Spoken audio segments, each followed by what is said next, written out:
this week was a open week, and we certainly needed it for some of the guys who banged up, but also I think for the mentality, the morale of this football team at this stage, and it's amazing. Like I told them on Saturday, we practiced Saturday, and as much enthusiasm, as hard as they work, it's hard to imagine we sitting here 1-4. And I told them they act more like a team that's 5-1, 4-1, rather than a team that's 1-4, which is, I think, is a good sign of not giving up. And I think that's the bottom line, is to come back and work hard. They did a good job last week.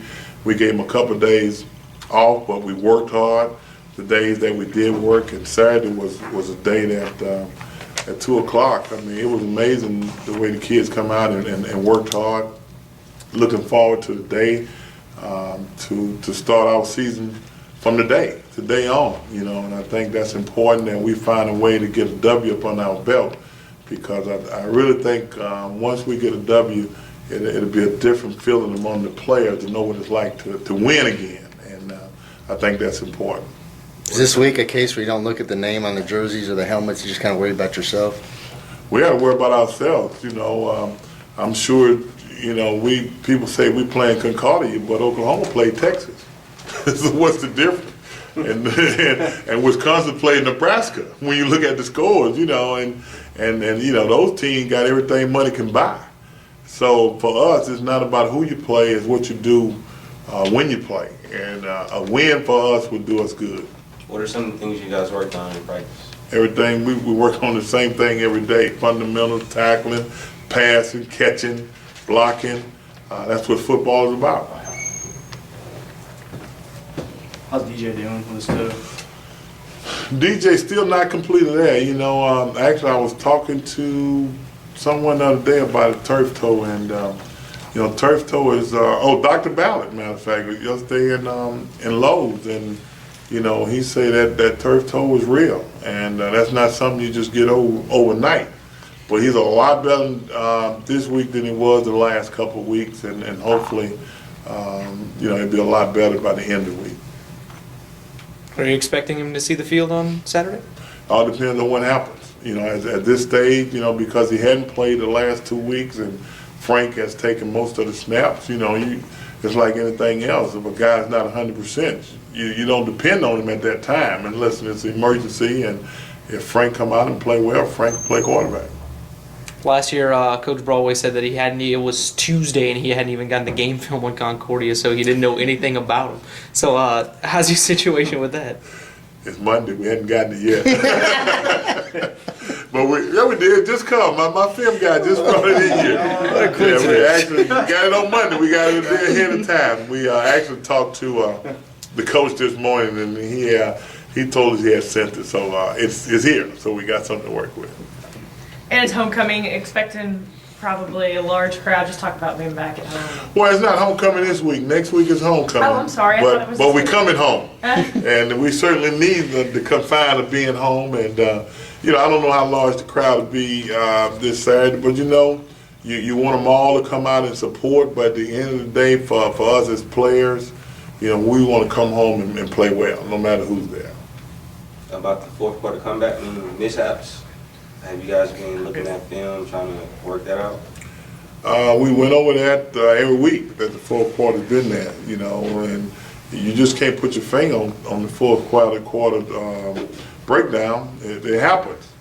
Is it more like mental, like psychological than anything they're doing on the field?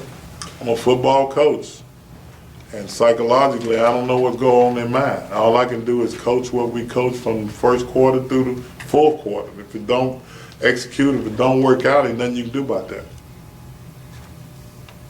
Doug, is Roberts maybe becoming the running back you need to kind of get your running game going? I'll tell you what, in the last 2 ball games, Dorrance has really stepped it up. With back-to-back 180 yards, I think in itself says a lot. And we're going to try to find a way to keep putting it in his hand. If he can do it again, we have no problem with him doing it again. We certainly needed that, and we're certainly going to continue to try to establish a running game to take some pressure off the young guys. When you look at it, you guys have only really had one home game this year in this stadium. Granted, you guys played in Shreveport and Dallas, but you still got to get up out of bed and get your body going. How's it going to feel to literally know you can walk next door and start playing football? Well, that's a good feeling. I mean, you can come out your own dressing room. I mean, no matter what happened, it's no place like home, not only on the football field, but home itself. And I'm certainly think that when these guys this week walk out our own dressing room mentally, I think it's something that we need, and we're looking forward to it. Coach, are you a fan of bye weeks as a coach, or would you just? No, I'm not a bye week fan, but we needed this bye week. I can tell you that. It came at a great time, you know. But I think everybody needs a bye week, and after 5 weeks of, you know, when you add in training camp and your 5 weeks of football, I think that's a great time, almost mid-season, for everybody to get a break. You know, this is amazing, you know. You know, going through this, I had a chance to, you know, speak to the president the other day, and he looked at me and he said, you know, you might be your own worst enemy. He said, because it don't seem like it's beating you up. I mean, it's beating me up, but I've been here, and like I say, for me, it's not as hard on me as it is for the players. And like I told them when we left Prairie View, is to keep your head up, because things like this happen. Don't walk around with your head down. Because, you know, you're going to have some naysayers whether you win or lose. It don't matter. And you're going to have some of them naysayers. And I've always found out one thing is when they say something, we don't know who they are. And they never come tell you. But they tell somebody else. And somebody else tells somebody, so everybody know but you. But they all know. So you can't worry about they. Coach, how do you feel, you know, with this bye week? You know, I caught a little bit of it, you know, but do you think that, you know, leading into this week, you know, you guys are coming off 4 losses, you've been able to prepare more and hopefully, I guess, you know, start over and get the wins going? Well, I don't know what we're preparing more we've already prepared. I think the key is being able to make some plays and not make some mistakes. I think if you look back at all the losses that we've had, turnovers has really been thrown in our side. You know, when you lose by 6 points and 8 turnovers, I think that in itself speaks volume. And those are things we talk about, is not turning the ball over, sustaining drive, and not making the mental mistakes down the stretch. So what have you been doing to try to prepare for, you know, the less Well, turnovers? you know what, some of the things that happen, I don't know whether you can do anything different than what you do. You know, you just got to go out and practice the same way you practice every day. And hopefully that the mistakes that are made on Saturday, and you got to give the other team credit too, because you do play them. It's not like you're playing against yourself and you turn the ball over. They're causing some of them, you know, they practice just like we do. Their coaches watch the same tape. But we got to make sure that we protect the football and we tackle and we don't break down at crucial times.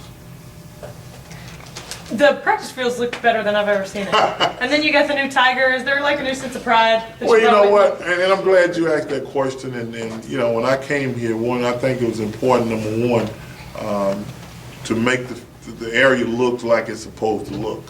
And grass is something that we're working on, and we're going to try to spruce up the practice field. And, you know, with the help of the alumni and stuff, help them understand that, you know, it's not only a good look, but it's a good feel for the players to be able to come to work every day. And that's important. I know you can't get into particulars, but last week was probably a big recruiting week for you guys. Did it work out well? I mean, in terms of I think we hit some spots. You know, all the coaches was out on the road and did different areas, and you know, we made some contacts. We came in Saturday morning and discussed some of the people that you know, we feel like that can come in here and make an impact. And you know, at the end of the day, you know, you can have good football players, but you need football players that with instinct can make plays, and that's what we're looking for.